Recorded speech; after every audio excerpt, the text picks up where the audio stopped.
Alors j'imagine que j'ai des enfants devant moi. Les enfants, dans la deuxième lecture, saint Paul a parlé du mystère. Ce mystère, il est grand. C'est quoi le mystère? La naissance de Jésus. Non, mauvaise réponse. Alors, est-ce qu'il y a quelqu'un qui veut essayer? C'est quoi le mystère? Toutes les nations. Ce mystère n'avait pas été porté à la connaissance, comme il a été révélé maintenant. Ce mystère, c'est que toutes les nations sont associées au même héritage, au même corps, au partage de la même promesse. Voilà, ce mystère, c'est l'Église. C'est beau.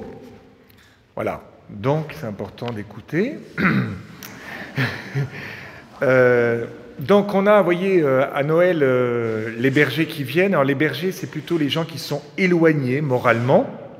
C'est que ceux qui ne peuvent pas aller tellement dans les synagogues, tout ça. Hein. Et là, on a plutôt les mages, c'est plutôt ceux qui sont éloignés physiquement. Ce sont des gens qui viennent de loin, de Perse. Bon, certains ils diront c'est un peu des scientifiques. Bon, c'est pas trop.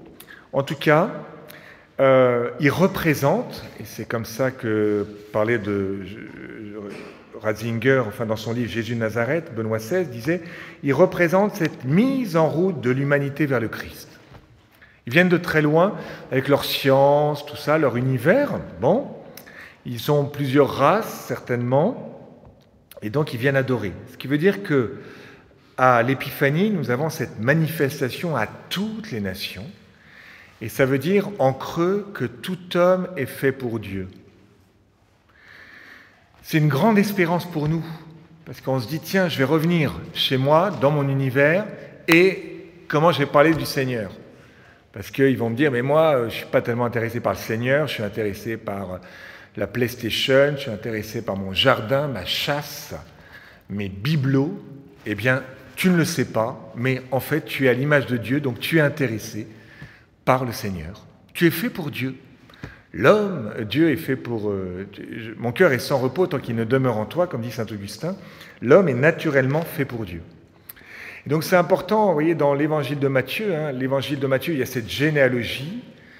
La naissance, on en parle très peu parce que c'est vraiment réservé à Luc. Et tout de suite, on a les mages. Et j'ai envie de dire que l'évangile de Matthieu, il est compris entre deux événements qui sont l'ascension et puis la visite des mages, comme une grande inclusion, une grande parenthèse, et tout est à l'intérieur. Et donc, le début de l'évangile de Matthieu, c'est cette humanité qui vient à Jésus, et la fin de l'évangile de Matthieu, la dernière parole, dernier commandement du Christ, c'est... Les enfants, vous savez ce que c'est que la dernière parole de Jésus dans l'évangile? Alors, vous savez, les enfants? Hein? Oui, je serai avec vous, ça on aime bien, et voilà, hein, allez de toutes les nations, faites des disciples, baptisez-les au nom du Père et du Fils et du Saint-Esprit, apprenez-leur à observer tout ce que je vous ai commandé, et moi, je suis avec vous tous les jours jusqu'à la fin du monde. J'ai fait exprès de mettre le ton. C'est que le dernier commandement, c'est faites des disciples. Et pour faire des disciples, vous allez les baptiser, vous allez leur apprendre à observer les commandements, vous allez faire plein de choses. Mais il faut que vous fassiez des disciples. Donc ça veut dire deux choses. Ça veut dire que l'évangélisation est aussi important que l'incarnation. C'est-à-dire que ça ne sert à rien que le Christ vienne, je force un peu, si en fait il n'y a personne qui est au courant de sa venue. Dieu s'est manifesté. Oui, mais s'il n'y a personne pour montrer où est la manifestation,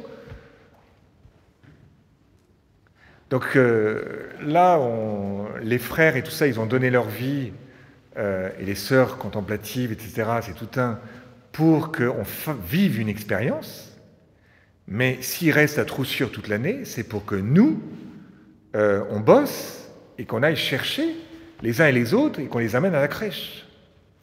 Parce que sinon, si c'est pour qu'on reste dans notre chapelle entre nous, ils perdent leur temps ici. Hein. Il ferait mieux d'aller chercher eux-mêmes les... Ouais, enfin, vous ne faites pas le boulot.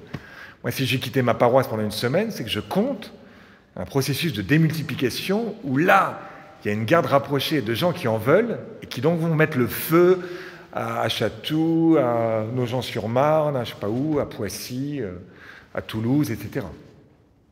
D'accord? Donc l'évangélisation est aussi importante que l'incarnation. Et puis la deuxième chose, dans l'évangélisation, ce qu'il faut, c'est faire des disciples. Donc faire des disciples, c'est accompagner les personnes. Parce que vous pouvez baptiser, mais si la personne, au bout de 2 ans, elle quitte, elle a été baptisée, puis elle quitte la paroisse, et puis on ne sait pas où elle est, ce n'est pas un disciple. On peut faire des cours, on peut enseigner, les gens sont contents, ça chauffe leur cœur, etc. Ah, j'apprends des choses, c'est hyper intéressant, le cours du Père Machin, vraiment, ça c'est chouette. En fait, j'ai fait les 4 cours. Non, j'ai fait Matthieu avec le Père Truc, Luc avec le Père Intel, etc. Mais la personne ne bouge pas. Non. Un disciple, c'est quelqu'un qui forme un autre disciple. 2 Timothée 2:2, ce que tu as appris de moi, enseigne-le à d'autres, afin qu'eux-mêmes transmettent.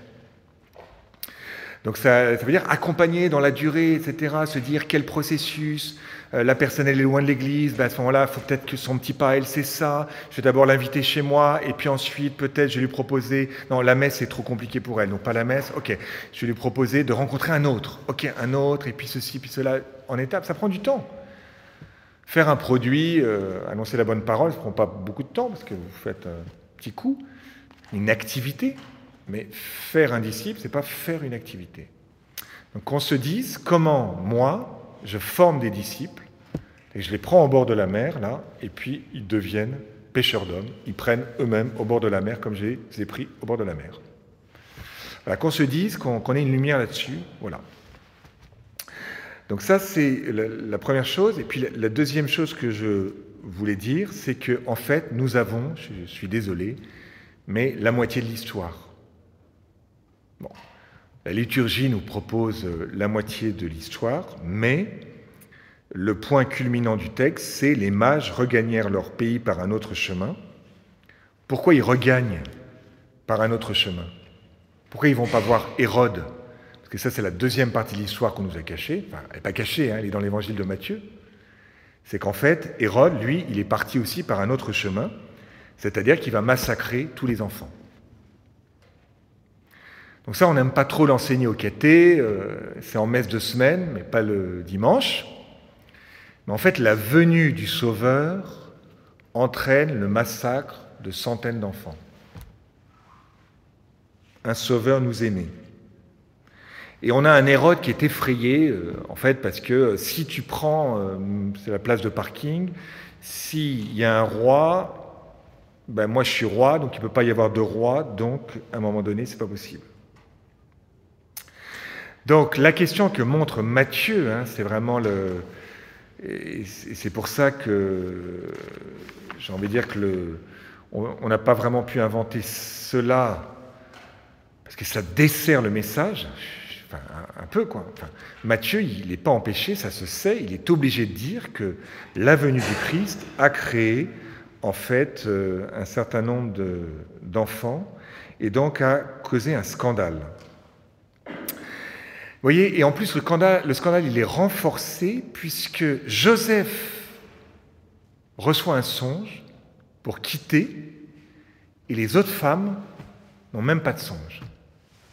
C'est-à-dire que Dieu protège un enfant, et pourquoi il ne protège pas les autres?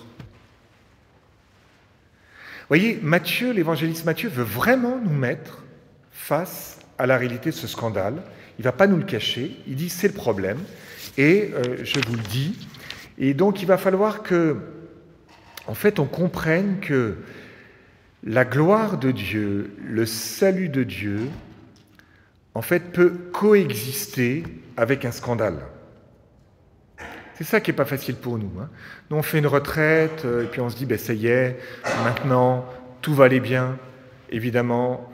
Ou on se dit, ben, je rentre dans l'église, je me suis converti, et l'église, forcément, c'est une communauté, comme je lis dans les Actes des Apôtres, ils n'avaient qu'un seul cœur, qu'une seule âme, ils mettaient tout en commun. Et je découvre que dans l'Église, les gens se tapent dessus, qu'il y a des scandales, qu'il y a ceci, etc. En fait, si tu n'arrives pas à intégrer que la gloire peut aller avec la croix, qu'un sauveur peut nous être né et en même temps des enfants peuvent être massacrés. Si tu n'arrives pas à lier les deux, comme pouvant coexister ensemble, eh bien si tu n'arrives pas à lier les deux, tu fais un peu comme les amis de Job et tu fais une petite morale. Et comme disciple, tu es comme Pierre qui dit « Mais non, ça n'arrivera pas, Seigneur, etc. » Et tu t'arrêtes à la moitié de l'Évangile. Nous ne prêchons pas un Christ, nous prêchons un Christ crucifié. Et donc ça doit, vous voyez, nous habiter un peu comme une espérance que le Christ, à la fois, bien sûr, enlève la mort, bien sûr, enlève le mal, mais en même temps l'habite. Il pleure aussi à cause de ses enfants qui sont supprimés. Et à un moment donné, en fait, ça s'inversera. Ce ne sera pas un enfant qui est protégé par le songe et des centaines qui sont massacrés. Ce sera un enfant qui sera massacré, crucifié. Et nous tous, qui serons ces nations, qui arriveront vers le Seigneur, qui seront protégés, délivrés. Donc ne rêvons pas, vous voyez, d'un monde, j'ai envie de dire, sans souffrance. C'est simple, si nous rêvons d'un monde sans souffrance, nous provoquons la souffrance. Si je rêve d'une communauté parfaite, eh bien, qu'est-ce que je vais faire? Comme mon frère, il n'est pas parfait, je critique. Ah, non. En plus, tu vois, toi, ceci, cela, etc. Oui, une contradiction qui n'est pas acceptée. Je ne sais pas, je prends un petit exemple. Vous avez organisé un pèlerinage. Et puis, dans l'équipe d'organisation, vous avez dit qu'il faut passer par Bordeaux pour aller à Lourdes. Moi, je pense que c'est le meilleur chemin. Et l'autre vous dit non, c'est plus direct par Narbonne. Enfin, non, je ne sais pas trop où c'est Narbonne. Bon. Bon, bref, la ville d'à côté. Et alors, en fait, vous apercevez que vous aviez raison, il fallait vraiment passer par Bordeaux. Quand vous remontez dans le car, parce qu'on a fait la pause à Narbonne, et vous remontez dans le car, qu'est-ce que vous faites? Comme vous aviez raison, eh bien, vous faites la tête. Ouais. Alors, dis donc, Père Paul, le voyage, c'est très long pour aller à Lourdes. Hein. Oui, je sais, ouais. M'en parlez pas. J'avais dit qu'il ne fallait pas passer par Narbonne, voilà. Vous faites la tête.